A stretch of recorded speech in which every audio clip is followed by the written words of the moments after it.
team. It's time for the Daily Detangler.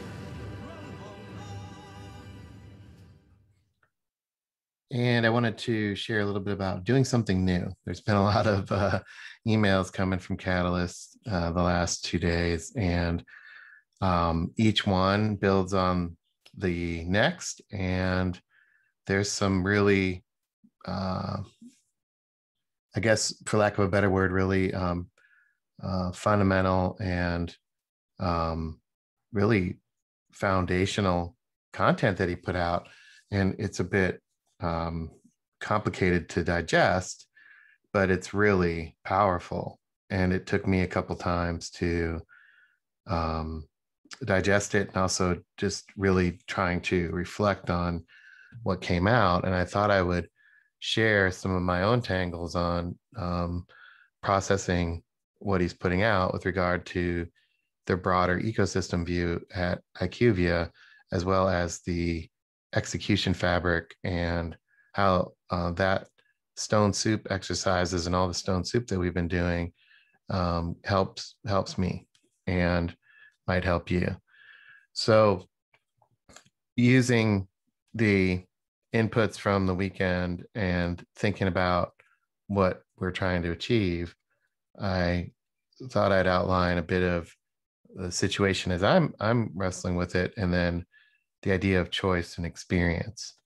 And the best way to do that to me is this scene here in Stone Soup, where the travelers are engaged and they're looking at the horizon, and they really have a fundamental problem, and that is they're starving, and they have tried other things most likely, and their supplies are running low, and like they have a choice. They could do something about it, or they could give up. I guess they could wait it out and see if somebody gives them a handout or passes by and sorry, I'm having trouble hearing you. Okay, Siri. I don't know why Siri just jumped in and said that. Hopefully you guys are hearing me. But and or waiting it out, and maybe there's a good Samaritan that will come by. And this is like the fight or flight chance, the fight or flight choice, right? That's an instinct, but with our human brains, it can become a choice. We can choose to fight, we can choose to flee, we can choose to weigh it out. And that got me to thinking about what are some of the choices that I'm making, and how would I zoom in on this idea of choice and share what I'm seeing there. And when I thought about it and have talked to people about getting detangled in their own work and through my own experiences and how I've been trying to work, there's this idea of, okay, we're going to pursue an outcome. We're going to pursue a goal. And in many ways, that the team comes together around that goal and pursues that primary goal. So that, let's just call that primary choice. The primary choices we make to pursue the goal and the activity, and or the action, to turn that activity into action and pursue this primary goal and objective. It's like where we're going, and that's first on this primary choice has to do with the travelers eating. So that's their primary choice is choices we make to go eat. And then the secondary is everything else behind that. So once they chose to do something as opposed to choosing to flee, right? So that's the first critical choice, was choosing to do something versus choosing to flee. Once they chose to do something, they had to figure out how to go about it. And that's the secondary choices: knocking on doors, building stone soup. These are all choices that are made. And what I see us doing as a team is doing that kind of tedious work to try to help people make those choices around what the primary and secondary choices should be. And it's interesting because it's so different. And that's, really, really fundamental here is the choices that we are asking people to make are different than the choices they expected to make before encountering us. And that, when you think about it, is really critical here. So, for example, hey, we need to eat. Who's going to help us? Where can we do it? Let's go to town. How? Let's knock on doors. When? Right now. Why? Because we're hungry. And what are we trying to do? We're trying to eat. So that's the kind of the choices and decisions that get made when we pursue this. We've made a choice to eat. Because of that, then, we knocked on these doors and it didn't work, right? So now here's a second choice of this process didn't work. So now what do? Let's figure it out. And they keep going. And so what I was really, the light bulb that went on for me this morning as I was thinking about this and sketching this out is these choices are driven by something else to me. Like, I'm hungry and choosing what to eat is different than what these kids were doing. I mean, they're on a journey. They're on a journey somewhere. They're going somewhere. And on that journey, they have lots of choices that they can make. And the choice to eat seems almost secondary to something else, but right now we're treating it as a primary. And I started thinking about the nested nature of these choices and what's driving them. There's something driving these travelers. They are traveling. They are going somewhere. And what is that? And what kind of choice is that to even go somewhere? I mean, when I look at this picture and I think about the choice that they made to get on this road, let alone the choice to do something about eating, right? There's a fundamental aspect of that. And I started thinking about this fundamental choice that they're making to be travelers in the first place, like to even travel, and the juxtaposition of traveling and taking on this risk versus not, and the choices that they make to engage down the path versus not, and that leads to this choice of what are we going to do about eating. So when I looked at that and I thought through that,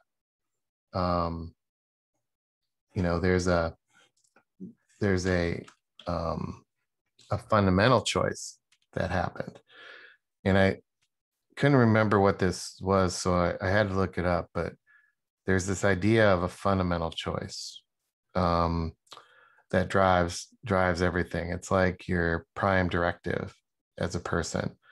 And to make a fundamental choice is to enter the state of authentic engagement. To be authentic is to be genuine, actual, legitimate, true, real, pure, and uncorrupted. We become authentic by being true to what is highest in us. We do this by committing to live by principle, to do what is right, even when it is not pleasurable. When you make a fundamental choice, convenience and comfort are not ever at issue, for you always take action based on what is consistent with your fundamental choice. So if the fundamental choice is to be safe and secure, and that's the choice that they made, they would not, they would stay in town. But there's a fundamental choice here that put them on the road to travel. What is that fundamental choice? And to get on the road in the first place.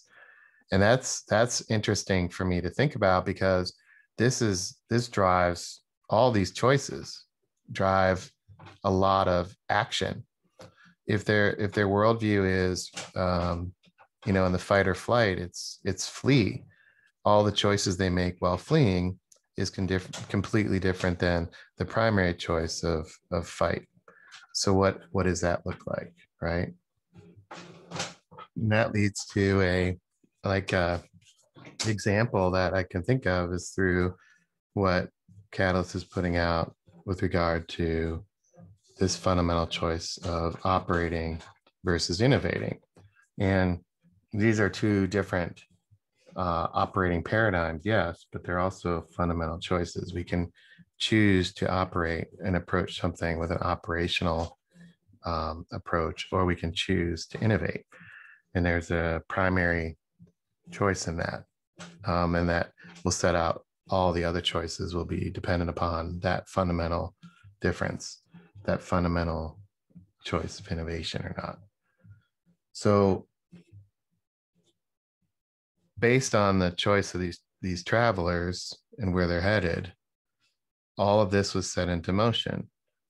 And this experience was created to build out a recipe for driving a soup, providing soup and creating soup, all these choices, right? So let's go to the well, that's a choice. Let's put on the water, that's a choice.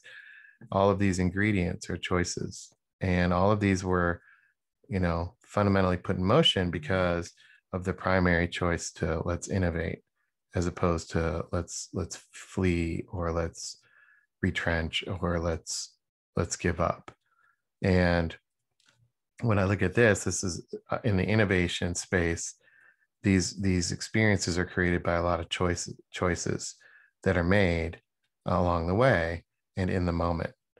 And that's really critical. And I thought about, well, what's working for our team? What's working as we build out and work on Stone Soup. And I took an inventory. Like one thing is, building upon, the appreciating the strengths of content and people, not focusing on weaknesses. That's working. So building upon others. And to me, that's a choice. So that's a secondary choice to we're innovating, and innovating is a primary choice to a fundamental choice, which is we believe and we choose to engage the go to customer system. So let's build upon this. And then another choice is humble confidence. That's a choice to choose to be confident and to adjust based on inputs, and also, putting the team first.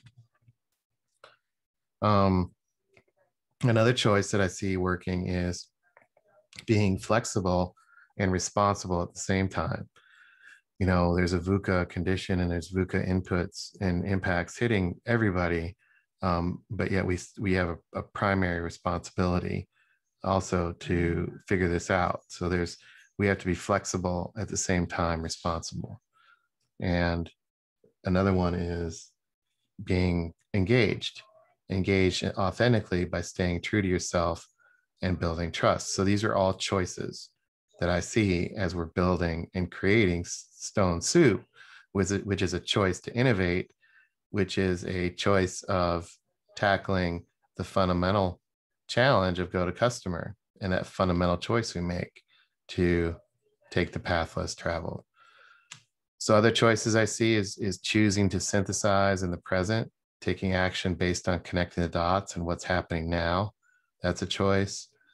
Choosing to remain focused on the North Star. That's a choice. There's a lot of noise and a lot of things going on that can take our focus away. But choosing to focus on the North Star vision is really critical to what Stone Soup means. The choice to be interdependent, to do the work, but be interdependent with and among others as we act. So we can work by ourselves, but we're interconnected still. So we can work on our own, but we still figure out how to be interconnected by following the disciplines and trusting the process and making space for interconnection. And then direct feedback. That's a choice. If I view something or see something that somebody else is doing, I can choose to give them the feedback or not. And that choice is something that is critical for growth and also customer impact. So choosing to give direct feedback and choosing to listen to it, these are all choices that I see us working through, and how we engage each other. And these are also choices that I am trying to, embrace more in my own role. So these 8 things, what are they focused on? They're anchored by our mindsets and our principles. So our mindsets and our principles help us live out the choices.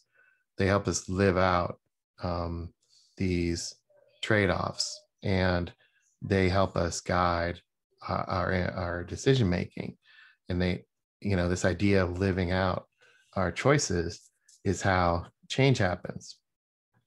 And that brings me to this picture, which is, this one person made it a fundamental choice to tackle go to customer, and then along the way, propped up by principles and mindset, understanding that there's a lot of primary choices that need to be made along the way. How do you engage stakeholders? How do you connect to existing initiatives? Who do you need to navigate to? How do you find the resources? What happens when somebody suggests just, fixing a shoe versus fixing the whole entire path, or creating the environment for more people to walk the right path? These are all fundamental choices that are critical. And if the worldview is we're just optimizing, that fundamental choice to optimize drives every other action and bias. So a lot of what I'm noodling on, and what I'm seeing us trying to do is really focusing on how do we help people, executives, and others at all levels make the fundamental choice to go on this right path, because that fundamental choice drives everything else and how they engage with the world around them. And that's critical. And that's, about getting it right, not being right, and having the courage to do that. There's so much courage required to get this right. If we believe that there's a fundamental difference, a fundamental choice that needs to be made, how many C slides does it take? And how do we put those out there with courage and have the confidence to help people make that fundamental choice? Because the primary choice and secondary choices that people make are definitely easier. It's this fundamental choice challenge that really drives a lot of what we're trying to do. And that's why change happens, daily to me, and what it means to add a pebble on the change bridge, because those choices that people make are constant and ongoing. So how do we make it a change? It's one choice at a time. So that's been your daily detangler, and that's the focus today, is thinking through and being aware of the fundamental choices that you're making, how the fundamental choices drive your primary and secondary choices, and how you act and engage. And, are we clear on the fundamental choice that we're asking people to make, and how, what Catalyst is asking clients to make for a fundamental choice? Thanks so much for your time today. Take care.